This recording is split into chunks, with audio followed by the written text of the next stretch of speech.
membangun rasa setara, tidak lebih tinggi, tidak lebih rendah dibanding coachingnya.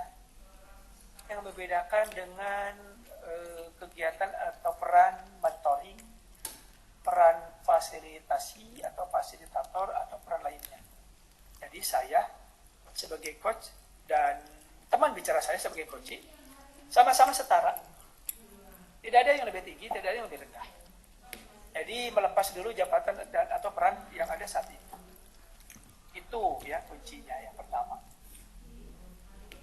Oke, jadi yang dikedepankan di dalam coaching di sini adalah lebih ke tujuan coaching. Tujuan coaching itu pengennya seperti apa? Yang kedua, proses kreatif, Bapak Ibu. Proses kreatif di sini dilakukan melalui percakapan yang muncul proses berpikir coaching. Jadi percakapan itu di stimulus supaya nanti akan memaksimalkan potensi dan menggali hal-hal yang mungkin nanti bisa dihasilkan dari pembicaraan tersebut, ya, dari seorang coachnya. Jelas di sini percakapan itu bisa berperan juga untuk memetakan, menggali situasi dan akan menghasilkan ide-ide baru. Dan percakapan tersebut tentunya harus dilakukan dua arah, sama-sama aktif, ya, dua-duanya. Yang terakhir, memaksimalkan potensi. Percakapan coaching harus diakhiri dengan suatu rencana tindak lanjut putuskan oleh coach. Awas, di dalam memaksimalkan potensi, putusan tindak lanjut, putusan rencana itu bukan dilakukan oleh seorang coach, tapi oleh seorang coachnya sendiri. Ya, apa nih peran coach? Peran coach itu aja membantu menggali potensi yang ada di dalam diri coachnya. Nah, jadi sering diibaratkan proses coaching itu, Bapak Ibu, sebagai atau ibarat air, ya, aliran air. Jadi tugasnya coach adalah berperan atau membantu supaya si aliran air itu mengalir sebagaimana alirannya, gitu. Menghilangkan sumbatan-sumbatan di dalam aliran air tersebut. Itulah fungsi seorang atau peran seorang coach. Ini sama ya. Mindset coaching itu fokus pada pembelajar, mampu melihat peluang baru dan berpikir ke depan, bersifat terbuka dan ingin tahu, dan memiliki kesadaran diri yang kuat. Nah, mindset coaching ini nanti akan menjadi kompetensi, Bapak Ibu, keahlian teknis yang harus dimiliki oleh seorang coach. Dia harus menjadi seorang pembelajar dan mampu melihat peluang baru dan berpikir ke depan, bersikap terbuka dan ingin tahu, serta punya kesadaran diri yang kuat. Ditunjukkan dengan present acknowledgement. Coba kita kupas satu persatu. Fokus pada pembelajar. Dalam percakapan, coach itu adalah memusatkannya itu pada orang yang di coachnya, bukan pada topiknya. Perhatikan sini, bukan pada topik. Misalnya, ketika saya ngajak ngobrol dengan Ibu Nurul. Bu Nurul, saya dengar Bu Nurul kemarin pernah ada masalah dengan siswa Ibu di sekolah. Iya Pak, saya kemarin setelah pelajaran saya mau diakhiri itu ada anak yang bandel, nggak bisa ini, pengen cari perhatian. Akhirnya saya juga emosi karena ini kondisi sudah capek dan juga mengganggu yang lain. Akhirnya anak tersebut saya bentak, saya beri peringatan. Ya, anak itu kecewa karena sebetulnya dia juga masih ingin mengikuti pelajaran dengan saya seperti itu. Kalau saya posisinya sebagai coach, maka saya tidak terlalu di dalam topik yang dibicarakan Ibu Nurul. Oh begitu ya, anaknya siapa sih Bu? Kenapa sampai seperti itu ya? Nah, itu bukan ke topik itu, tapi ke masalahnya, ke masalah Ibu Nurulnya. Jadi bukan topik anak itu bandel atau anak itu ditegur terus ada di jam terakhir, Ibu emang jam terakhir Ibu mau pulang. Lalu mata pelajaran yang membuat Ibu itu topik yang membuat anak itu jadi bandel apa misalnya gitu ya. Nah, itu bukan pada topik tapi pada masalah Ibu Nurulnya. Masalah Ibu Nurulnya. Oh, Ibu ada masalah kemarin dengan siswa begitu ya. Sebelumnya hari sebelumnya ibu dengan siswa tersebut tidak ada masalah. Oh tidak Pak, itu ke masalah yang di coachingnya ya, lebih ke masalahnya bukan pada topiknya. Oke, berikutnya sikap terbuka. Jadi memiliki pemikiran yang terbuka. Artinya di sini seorang coach hindari dari melabel, memvonis, menjudge seorang coachingnya. Saya ngajak ngobrol dengan Bu Nurul, ternyata Bu Nurul begitu alasannya atau apa permasalahannya. Di jam terakhir ada anak yang membuat beliau kesal. Terus di benak hati saya udah ngomong nih, saya tuh sebetulnya coach, tapi saya sudah ini nih di hati saya udah ngomong nih, udah punya pandangan. Bu Nurul, ya tahu terang aja gitu Bu Nurul. Ya anak orang lain juga, siswa yang lain juga pernah bercerita Bu Nurul tuh kalau di akhir pelajaran suka kadang emosi. Nah itu jangan ada label seperti itu,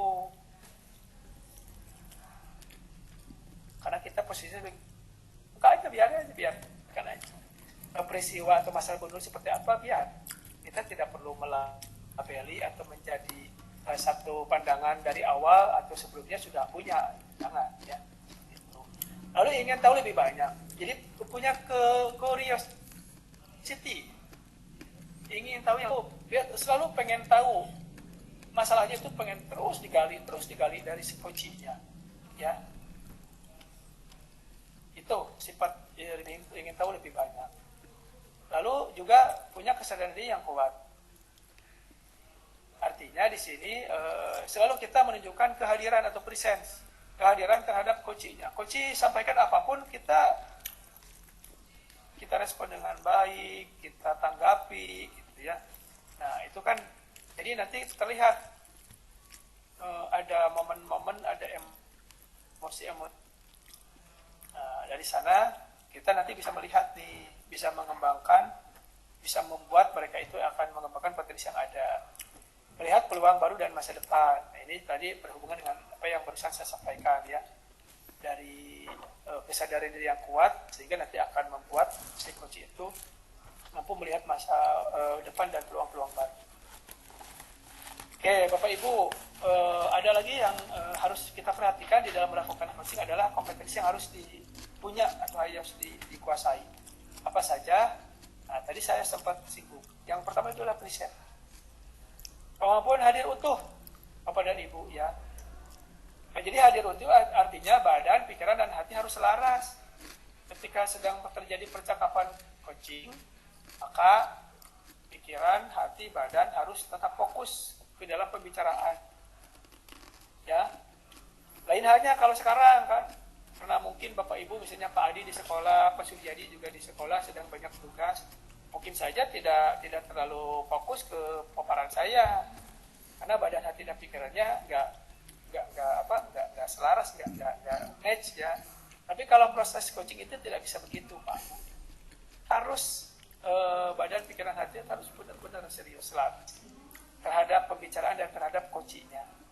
Nggak bisa lagi hanya menghadirkan sekilas sambil mencatat, misalnya sambil balik-balik, nengok kiri kanan sambil buka HP atau ponsel, nggak bisa. Itu present, kehadiran penuh. Yang kedua, mendengar aktif. Kita dengarkan aktif, fokus kepada pembicaraan coaching yang sampaikan, terus ya dengar. Ya. Sehingga nanti akan mendapatkan makna-makna baru, kesimpulan baru dari kita mendengar aktif tersebut. Nah, kadang-kadang kita juga tidak bisa mendengarkan secara aktif, tidak bisa menjadi pendengar aktif karena ada 3 itu tadi Pak Bu. Pertama, asumsi. Kadang-kadang kita nggak bisa jadi pendengar aktif, sudah punya asumsi duluan, sudah mengasumsi. Ya Bu Nurul, terang aja Bu Nurul punya masalah gitu. Karena kan sebetulnya orang lain juga, guru-guru yang juga pernah ngomong. Nah itu sudah punya asumsi itu. Nggak boleh kalau dalam coaching. Atau melabel, menjudge. Ya terang aja Bu Nurul kayak gitu. Emang egois kok Bu Nurul tuh selalu kalau misalnya jam-jam terakhir, kebagian jam terakhir aja emosinya sudah meledak. Itu kan sudah melabeli itu. Ya. Itu artinya kita tidak menjadi pendengar yang baik. Atau mengasosiasi. Ya sama aja sih Bu. Saya juga dulu pernah sih ngajar waktu di kelas 12, kalau jam terakhir memang emosi saya juga ini. Nah, itu kan jadi mengasosiasi. Pengalaman saya dengan pengalaman pribadi itu menjadi kita bukan pendengar yang baik ya. Lalu pertanyaan berbobot Bapak Ibu, selalu kita mengajukan pertanyaan berbobot pada kegiatan coaching. Pertanyaan ini biasanya lahir dari mendengarkan, dengar terus. Akhirnya kita mampu melahirkan pertanyaan yang berbobot. Dan pertanyaan itu biasanya terbuka Bapak Ibu yang berbobot itu ya, bukan tertutup, bukan hanya dengan sudahkah? Apakah sudah? Ya atau tidak? Itu bukan pertanyaan terbuka ya. Itu pertanyaan tertutup, hanya dijawab dengan iya, tidak, sudah, belum. Kalau pertanyaan berbobot itu memberi gambaran, meminta gambaran utuh, memberi gambaran lebih terbuka. Ya, sehingga nanti yang membuat coachingnya merenung, menggali, mengingat kembali, mengaitkan. Itu. Berikutnya adalah, yang dimaksud dengan pertanyaan berbobot, ya tadi saya sampaikan. Jadi pertanyaannya berbentuk bagaimana, seberapa. Udah dibuka.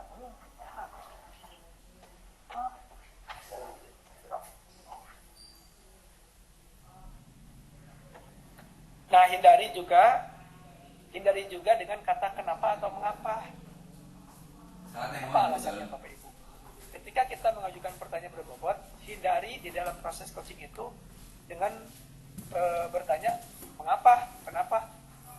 Saya tanya ke Bu Nurul, kenapa Bu Nurul anak-anak itu siswa Ibu sampai ngamuk begitu? Nah, kenapa itu harus dihindari? Mungkin Bapak Ibu bisa beri tanggapan, pendapat. Kenapa tidak disarankan untuk menggunakan kata mengapa atau kenapa? Boleh Bapak Ibu tuliskan di chat. Pak Gilang, Pak Adi. Ya, betul ya, Bu Nurul. Betul. Karena kesannya itu seperti menuduh atau ini menunjuk ya. Lo, kenapa lo? Gitu. Jadi seolah menunjuk kita. Kan saya mau, kan saya mau ini, kan saya mau curhat istilahnya. Kenapa saya malah jadi saya lagi? Jadi hindari kata-kata kenapa atau mengapa. Dan juga pertanyaannya gunakan pertanyaan terbuka ya, bukan tertutup. Sudahkah? Ya atau tidak, itu begitu sederhana ya. Tidak sampai nanti ya betul kesannya itu menjudge ya, betul Pak Gilang, betul Pak Gilang, memojokkan, betul. Jadi kalau mengapa itu seolah-olah kita yang ada di pihak yang salah ya. Nah, seperti itu. Jadi kita juga perlu dengan kalimat atau pertanyaan terbuka ya, jangan hanya dengan menjawabnya itu nanti iya atau tidak, sudah atau belum gitu. Berikutnya adalah mendengarkan dan bertanya dengan rasa. Ada teknik Bapak Ibu, ada teknik yang disebut dengan rasa. Ketika Bapak Ibu nanti melakukan coaching, maka inilah yang harus diperhatikan. Akronim dari receive, acknowledge, dan ask. Nah, coba kita buka satu-satu. Apa itu receive Bapak Ibu sebelum saya lanjut? Boleh di chat? Ada teknik di dalam proses coaching itu mendengarkan dan bertanya itu dengan rasa. Receive. Apa kira-kira receive? Apa receive? Silakan Bapak Ibu. Penerimaan. Ya. Kalau dari arti langsungnya memang menerima ya. Kira-kira kemana tuh kesan apa arahnya?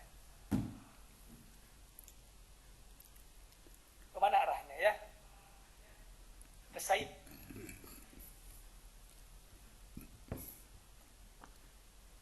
Saya memang artinya dia menerima. Tapi ada nggak sih kata atau maksud lain yang lebih memperjelas dari teknik rasa ini? Menerima atau mendapatkan, Pak? Mendapatkan. Ya, boleh, ya, bisa. Sifat terbuka, boleh, betul juga. Nah, kita akan lihat coba ya. Nah, di sini ternyata resep itu adalah mendengarkan dengan kata kunci. Mendengarkan kata kunci kita ketika melakukan proses coaching, maka kita harus bisa melakukan resep. Tangkap kata kunci, ya. Tangkap bisa dilihat dari ciri-cirinya. Biasanya kalau kita ngobrol dengan seseorang, kata kunci yang muncul didapat dari yang pertama itu katanya diulang-ulang. Keduanya ada intonasi perubahan roman, mimik, ya, perubahan intonasi kalimat, lalu juga ada menggambarkan kondisi atau perasaan, dan juga biasanya kata kunci itu selalu muncul setelah kata walaupun, namun, ternyata, malah, padahal. Nah, seperti itu ya Bapak Ibu. Contoh tadi misalnya saya dengan Bu Nurul ngobrol. Bu Nurul, kemarin saya perhatikan ramai di kelas Bu Nurul di jam terakhir. Apa ada masalah? Iya Pak, aduh pusing saya itu, saya jam terakhir udah capek, malah ini ada murid saya yang kekeh pengen nanya lagi ini lagi. Padahal gitu kan materi udah saya jelaskan sebelumnya.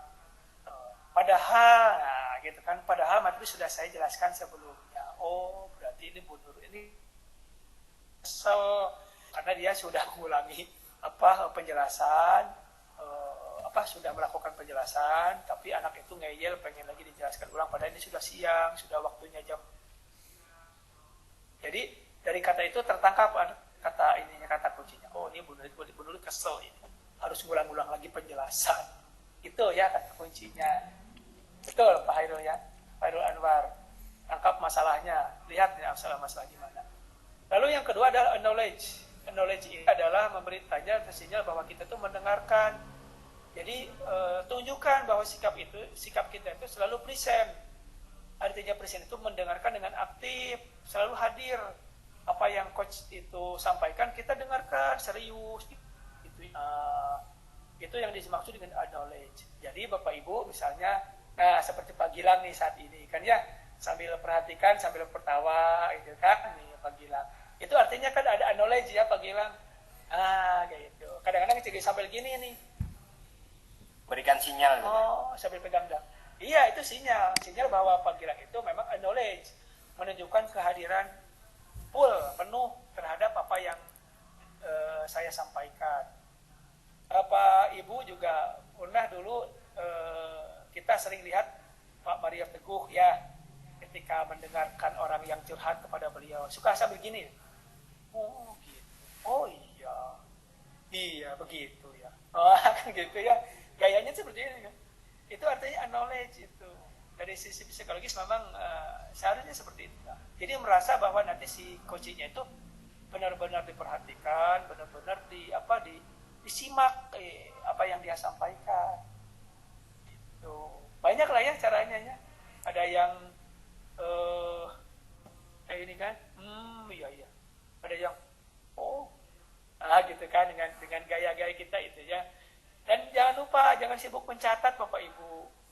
Sibuk mencatat itu bukan menunjukkan sinyal knowledge, bukan. Karena itu kesimpulan kata kunci kehadiran kita itu bukan ditunjukkan dengan kita, ini berarti yang disampaikan Pak Gilang saya tulis, Bu Nurul saya tulis, ini masalahnya. Enggak. Bukan seperti itu ya.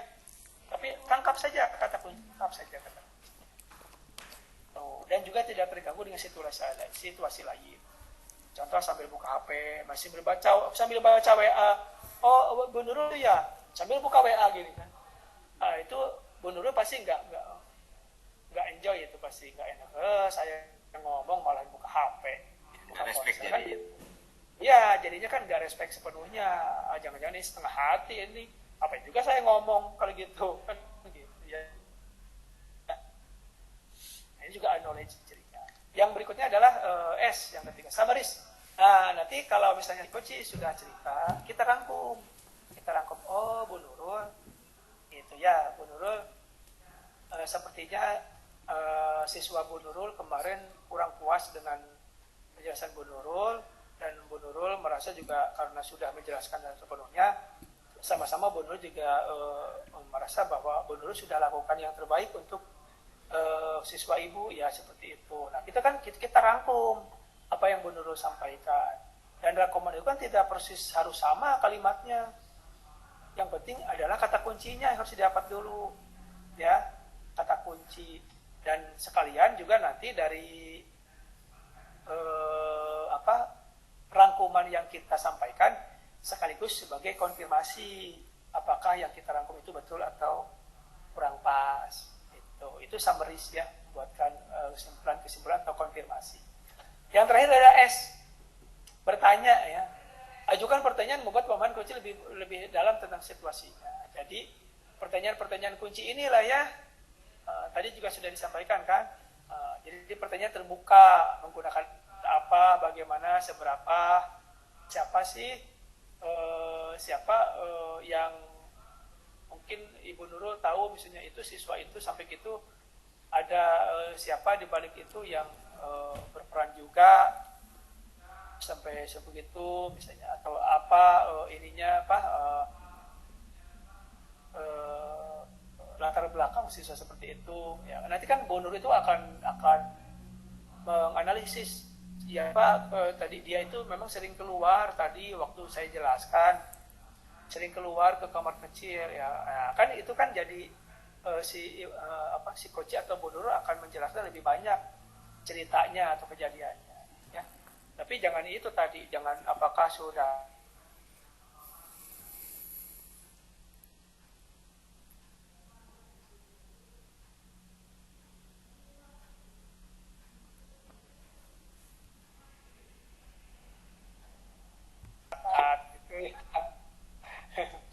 Oke, itulah Bapak Ibu ya, sekilas tentang penjelasan saya di eksplorasi konsep tentang coaching. Jadi nanti kita akan mencoba berlatih mendengarkan dan bertanya dengan teknik rasa. Namanya ini teknik rasa Bapak Ibu. Jadi ketika Bapak Ibu akan melakukan praktik coaching, Bapak Ibu tolong praktikan, keluarkan teknik rasanya, ya, receive-nya, menerima, menggali, ya, hadir, selalu hadir, presence, hadir, badan, hati, pikiran, itu receive, mendengarkan dengan seksama ya permasalahan atau apa yang diungkapkan oleh si coach. Lalu yang kedua, knowledge juga sama ya, kehadiran penuh gitu kan, kehadiran penuh, kita selalu perhatikan gitu dengan berusaha menggali lebih dalam. Lalu S, summaries, kita buatkan konfirmasi, ringkasan-ringkasan atau dari omongan si coach, dan juga kita gali lebih banyak berupa pertanyaan-pertanyaan berbobot yang tadi ya, dengan S akhir. Oke, demikian Bapak Ibu. Sebelum saya lanjut, ada dari pertanyaan barangkali atau ada yang perlu disampaikan sebelum saya lanjutkan?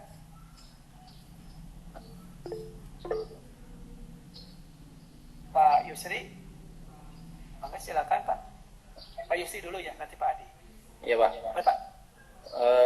Assalamualaikum warahmatullahi wabarakatuh. Waalaikumsalam. Terima kasih Pak, ilmunya sangat Pak bermakna sih bagi kami, saya khususnya. Kayaknya memang sih untuk pembelajaran di paradigma baru yang dimulai dari ke-13 tahun yang lalu, beberapa tahun yang lalu, pola pembelajaran itu pas sekali sih, metode coaching ini yang paling pas. Tetapi permasalahan kadang-kadang yang terjadi kalau di tempat kami di pembelajaran, metode coaching ini yang dimulai dari K13 itu membutuhkan si coach atau audien atau siswa itu sebenarnya mereka sudah punya pemahaman dasar. Secara dasar mereka seharusnya sudah punya pemahaman dulu, sehingga kita bisa waktu mengajar itu menerapkan metode pola coaching atau metode coaching, mereka dibiarkan sebebas mungkin untuk berkreasi, sementara kita fokus untuk mengarahkan mereka nanti. Nah, yang jadi masalah ini biasanya di pelajaran-pelajaran yang sifatnya numerasi, di mana anak-anak itu yang kemampuan dari tingkat sebelumnya itu sangat minim. Di SD, di SMP yang masih terpengaruh pola dulu yang harus naik dan harus lulus, yang remedialnya hanya cukup dengan datang atau bawa sapu, Nah, itu sangat kami rasakan Ya. untuk di SMK untuk yang numerasi. Nah, kadang-kadang karena menghadapi situasi seperti itu, pola coaching ini sulit diterapkan, Pak. Ya, Karena ini harus masih secara Zoom, Bro. bersama mengajar dasarnya dulu. Nah, itu gimana, Pak? Cara mengatasi? Oke, terima kasih Pak Yusri. Ya, Pak. Satu hal yang ingin saya tekankan, pada proses coaching, Bapak Ibu, itu dilakukan one to one.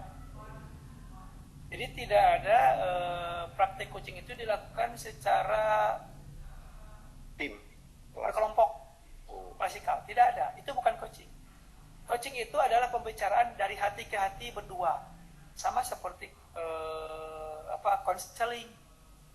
Nah, kalau counseling kan lebih banyak ke emosi-emosi dan sisi psikologis.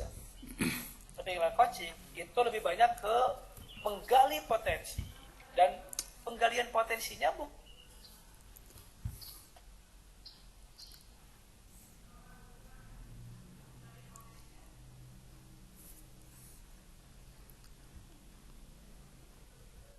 Putus ya. Putus. Putus lagi kayaknya.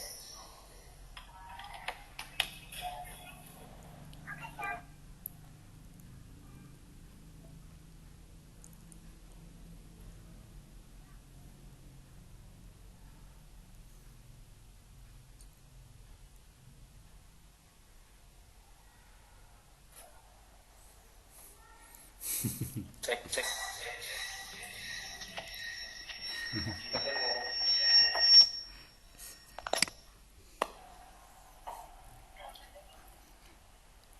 Cek. Berarti lempar ya.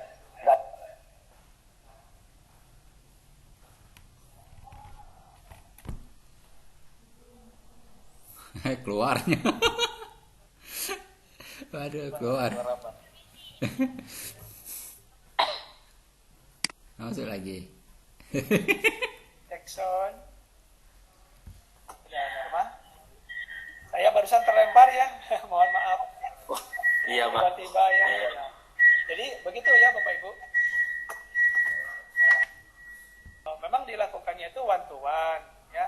Jadi tidak secara klasikal, tidak secara bedanya memang itu dengan konseling ya. Nah, nanti kita akan lihat dengan teknik rasa itu, dan juga ada alur nanti Pak Yusri.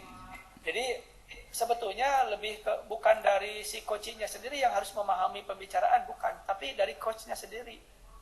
Siapapun bisa menjadi coach, tetapi tidak sembarang orang bisa menjadi coach. Artinya jalur atau alur atau pembicaraan atau percakapan coaching itu bisa dilakukan oleh siapapun coachnya. Coachnya siapapun, tanpa perlu tahu dia itu definisi coaching, tidak perlu tahu, nggak masalah. Dan juga tidak perlu harus pendidikan tinggi, nggak masalah. Seorang birokrat, seorang akademisi, siapapun nggak masalah. Tapi yang harus diperhatikan adalah seorang coachnya justru. Makanya Pak Yusri, Bapak Ibu, sekarang itu sudah mulai banyak profesi yang digeluti sebagai seorang coach, Bapak Ibu, dan lisensinya khusus.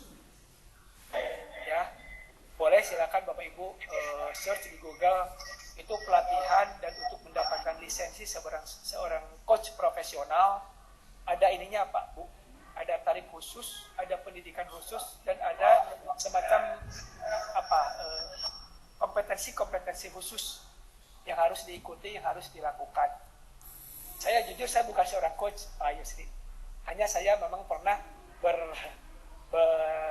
berlatih coaching beberapa kali ketika saya pertama kali mengikuti pembekalan fasilitator guru penggerak dan juga pelatih ahli sekolah penggerak. Beberapa kali ikut, dan akhirnya saya sudah mulai paham bagaimana itu coaching bisa dilakukan.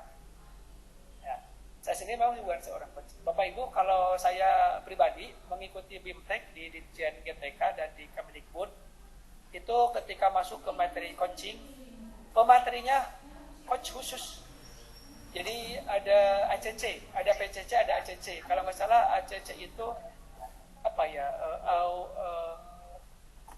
Coachnya itu coach gitu ya. Jadi ada sebutan tertentu Pak Yusri, ya.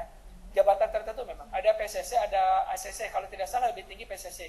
Profesional coach apa itu satu lagi tuh? Profesional coach konsultan gitu, PCC. Dia itu resmi dari lembaga internasional Pak. Dan bayarannya pun yang ditanya lah ya. Itu dari lembaga-lembaga seperti itu. Saya pernah dengar dari seorang coach profesional, Bapak Ibu, saya akan melakukan coach terhadap Bapak Ibu. Berani nggak Bapak Ibu bayar saya? Wow, saya ngomong gitu Pak, Bu, hebat nggak tuh?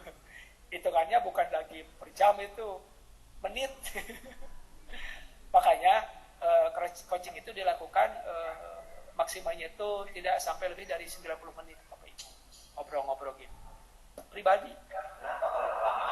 Tapi dari ngobrol pribadi itu seorang coach bisa melahirkan pemikiran-pemikiran brilian dari coachingnya sendiri. Padahal coachnya nggak tahu apa-apa. Bisa jadi coachnya itu bukan ahli di bidang coachingnya. Coachingnya katakanlah insinyur, ahli arsitek. Dia sering buat proyek-proyek besar, infrastruktur. Dan coachingnya tidak tahu apa-apa tentang itu. Coachnya tidak tahu apa-apa. Itu bisa, nggak masalah. Karena yang dia gali kan bukan topik, ya.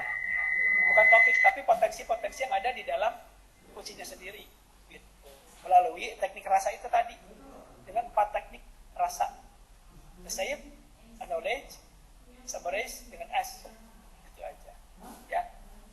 Itu barangkali ya Bapak Ibu. Jadi nanti ketika Bapak Ibu akan melakukan coaching dengan hadap siswa Bapak Ibu pun jangan menganggap Bapak Ibu sebagai guru. Karena kan itu coach itu kan memang dulu ya kayak pelatih bola olahraga gitu kan, erat kaitannya dengan istilah coach. Nah, yang ingin saya tanyakan, biasanya kalau seperti trainer kemudian fasilitator itu kan ada kelas khusus gitu kan, yang memang mendidik trainer ataupun fasilitator untuk bisa mentraining ataupun memberikan trainer ke praktikannya. ya, Nah, kalau untuk coach ini kan hanya peran kita nanti di satuan pendidikan untuk bisa mengimplementasikan daripada istilah coach.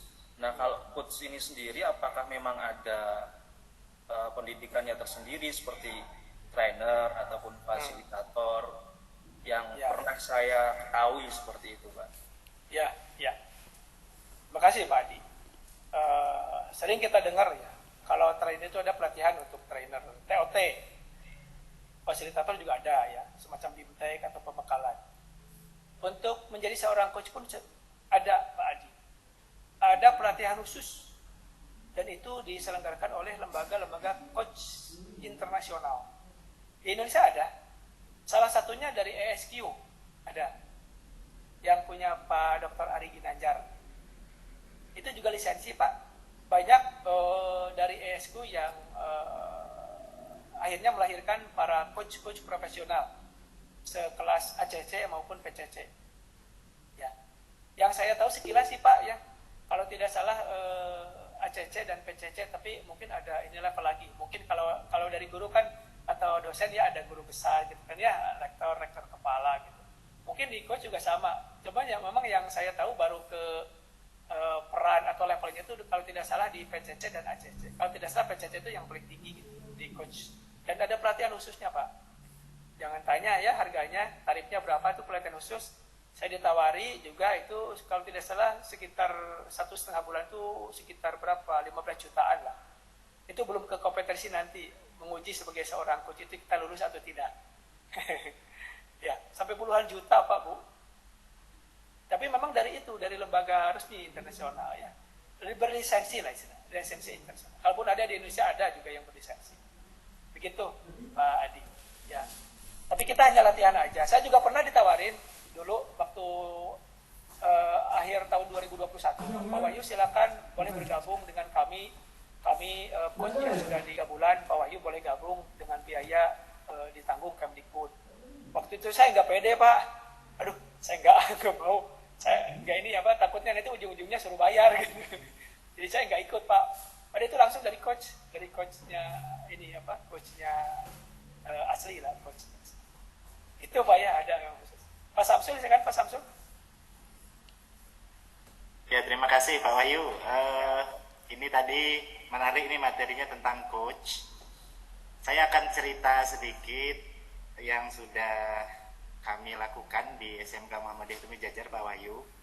Jadi di sekolah kami PTK kan masuk itu pukul 7 tepat sudah berada di kantor Pak Wahyu. Ya, ya. 7 sampai 7.15 kami ada kegiatan tadarus Al-Quran bersama. Pembiasaan positif ya. Ya, untuk ya pembiasaan dan melatih nilai-nilai religi. Nah, kemudian pukul 7 sampai 7.15 sampai 7.30 itu kami manfaatkan untuk memberikan arahan-arahan, evaluasi-evaluasi kepada semua guru yang hadir setiap hari. Nah, kemudian terkait dengan coach ini, saya terbiasa ada beberapa, mungkin lebih ke one by one ya, guru-guru yang perlu saya ajak ngobrol khusus terkait dengan biasanya sedikit pelanggaran-pelanggaran atau pendampingan-pendampingan itu saya ajak ngobrol di ruangan. Nah, yang sudah kami lakukan itu apakah sudah mengarah ke coach kira-kira Pak Wahyu? Mohon pencerahan. Oh ya, Pak Samsul, ini yang Pak Samsul sampaikan apa yang sudah dilakukan bisa saya katakan bisa sebagai proses coaching. Tapi nanti ini sebetulnya Pak Samsul secara tidak langsung akan menggiring saya ke materi berikutnya. Apa itu? Karena gini Pak Samsul ya, ternyata coaching itu nanti ada ininya, ada jenis coaching tertentu Bapak Ibu. Ada jenis coaching tertentu dan itu nanti dilihat sesuai dengan konteksnya.